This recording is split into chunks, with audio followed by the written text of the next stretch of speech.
안녕하세요. 원북 작가 이하림입니다. 오늘은 소설의 형식을 빌렸지만 자기계발서이기도 한 책 한 권을 소개하려 합니다. 서울 자가의 대기업 다니는 김 부장 이야기입니다.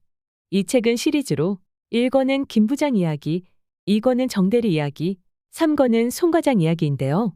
각 권마다 독립적으로 이야기가 구성되어 있어 순서대로 읽지 않으셔도 됩니다.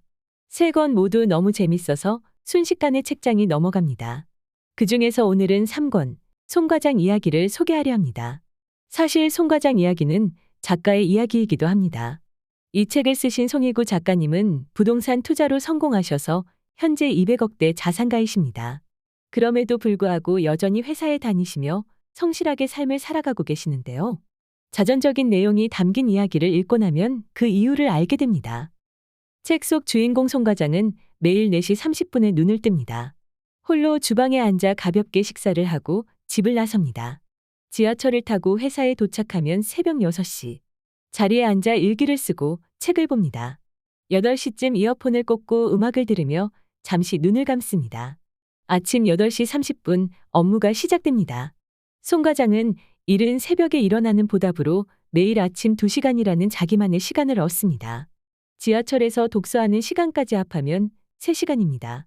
아침에 눈 뜨자마자 허둥지둥 준비해서 직장으로 달려가는 대부분의 직장인과는 사뭇 다른 아침 풍경입니다. 주 5일이면 15시간, 한 달이면 60시간, 1년이면 720시간입니다.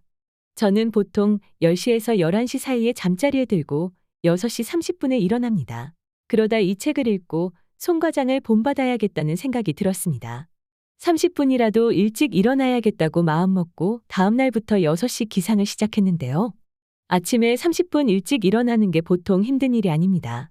딱 하루 성공했답니다. 송 과장이 새삼 존경스러워집니다. 부동산 투자도 성공하고 작가로도 성공하고 성실하기까지 한 송 과장도 인생 밑바닥에서 헤매던 과거가 있었습니다. 대학을 졸업하고 취업 준비를 하던 그는 번번이 불합격 통지를 받습니다. 편의점 알바조차 제대로 하지 못해 잘리게 되자 그는 생각합니다.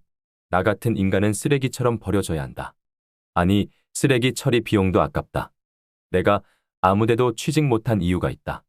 다들 내가 쓰레기인 것을 알기 때문이다. 그냥 나 같은 놈은 없어지는 게 모두를 위한 길이다. 미래의 송 과장이 될 그는 유서를 쓰고 아빠 차를 끌고 자유로를 달리기 시작합니다. 시속 130, 140, 150, 160. 소나타가 부들부들 떨리기 시작하자 그는 눈을 감고 핸들에서 손을 뗍니다. 그때 내비게이션에서 과속 단속 구간이라는 말이 나오고 아버지께 과속 딱지를 드리고 싶지 않아 속도를 줄이던 중 어딘가에 쾅 하고 부딪혀 정신을 잃습니다. 에어백이 터져 목숨을 건진 그는 아버지의 권유로 정신과를 방문하고 의사 선생님과 상담을 하게 됩니다. 의사는 그에게 재미있다고 느껴지는 것이 있는지 묻고 그는 어렸을 때 피아노를 쳐서 지금도 피아노 연주를 보거나 듣는 걸 좋아한다고 대답합니다. 아버지는 아들을 위해 피아노를 집에 들여놓습니다.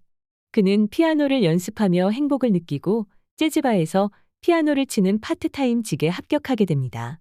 그렇게 송 과장 인생에 한 줄기 빛이 흘러들어오게 된 것이지요. 그러던 어느 날 그는 아버지 친구가 경기도에 사두었던 땅이 보상을 받아 60억이 생겼다는 소식을 듣습니다. 그의 아버지와 어머니는 평생 공장을 운영했지만 정작 손에 남는 건 없었기에 친구의 소식을 들으며 허탈해했습니다. 하지만 아버지 친구 역시 고생하며 일하다 성공하였기에 그는 자신도 아버지 친구처럼 성공하지 못할 이유가 없다고 생각합니다. 그 순간 그는 목표가 생겼습니다. 바로 60억 보상받는 사람입니다. 그렇다면 어디서부터 시작해야 할까요? 그는 한 회사에 신입사원으로 합격하며 그 방법을 찾기 시작합니다. 송 과장은 생각합니다. 가난하게 살았음에도 아버지는 나라 탓, 사회 탓, 부모 탓을 하지 않았다. 그 때문인지 나도 누구 탓을 하지 않으려 한다. 서점에 가면 남들은 해외여행 준비로 여행 책자를 본다. 그들이 어느 나라, 어느 도시에 관련된 책을 보는지 살펴보기도 한다. 그들이 부럽기도 하지만 내 돈을 훔쳐간 것도 아니고 이 사회가 나를 일부러 가난하게 만든 것도 아니다. 그저 내 상황이 이런 것뿐이다. 그것을 인정하고 내가 이 상황에서 벗어나려고 공부하고 실천할 뿐이다. 변명만 늘어놓고 불평만 늘어놓고 불만만 늘어놓는 것은 어느 누구에게도 도움이 되지 않는다. 돈이 인생의 대부분을 일만 하다가 끝나게 만든다. 돈 때문에 아쉬운 소리를 해야 한다. 돈 때문에 배가 고파야 한다. 돈 때문에 추위에 떨어야 한다. 그 돈으로부터 자유로워지고 싶었다. 그때부터 그는 돈을 모으기 시작합니다. 사내 식당에서 밥을 먹고 술 마시고 노는데 돈 쓸 여유가 없어 동기들과 소원해집니다.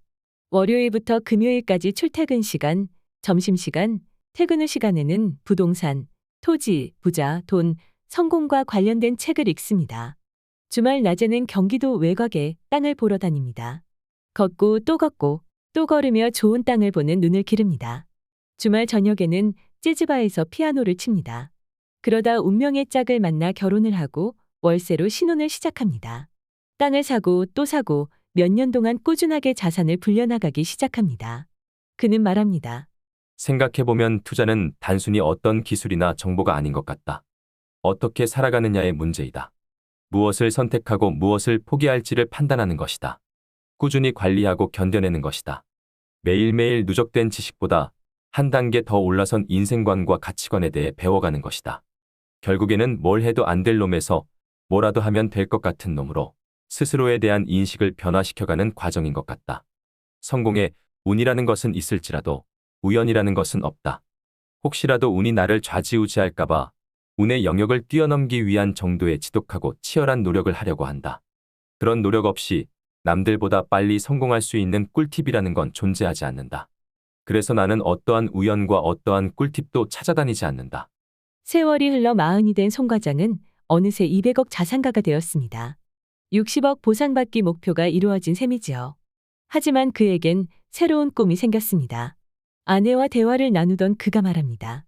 사실 나중에 은퇴하고 나서 하고 싶은 일이 있는데 내가 쌀 기부하고 있는 보육원이랑 양로원 있지. 그 중간에 창고가 하나 있는데 그 자리에 도서관을 짓고 싶어.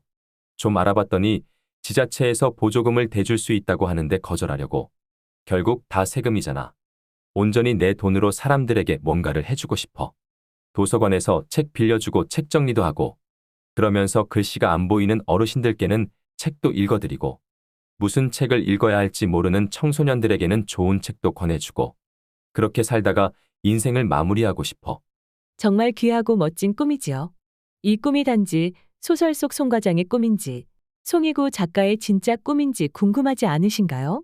작가 송이구 유튜브 채널을 방문하시면 확인하실 수 있답니다. 저는 이 책을 읽으며 각자에게 주어진 24시간을 어떻게 쓰느냐에 따라 그 사람의 인생이 얼마나 놀랍게 바뀔 수 있는지를 다시 한번 깨닫게 되었습니다. 한때는 자신을 쓰레기보다 못한 존재라고 생각해 자살을 시도했던 그가 지금 우리에게 말합니다. 늦었다고 해서 살던 대로 살지는 말라고요. 돈은 벌 수도 있고 빌릴 수도 있지만 시간은 대출이라는 게 없고 어디에 쌓아둘 수도 없다고요. 시간은 누구에게나 공평해서 핑계를 댈 수 없으니 뭐라도 그냥 해보라고 말합니다. 지금 이 순간도 시간은 흐르고 있습니다. 오늘 한 권의 책은 서울 자가의 대기업 다니는 김 부장 이야기였습니다. 구독해주시면 좋은 책을 소개받으실 수 있습니다. 감사합니다.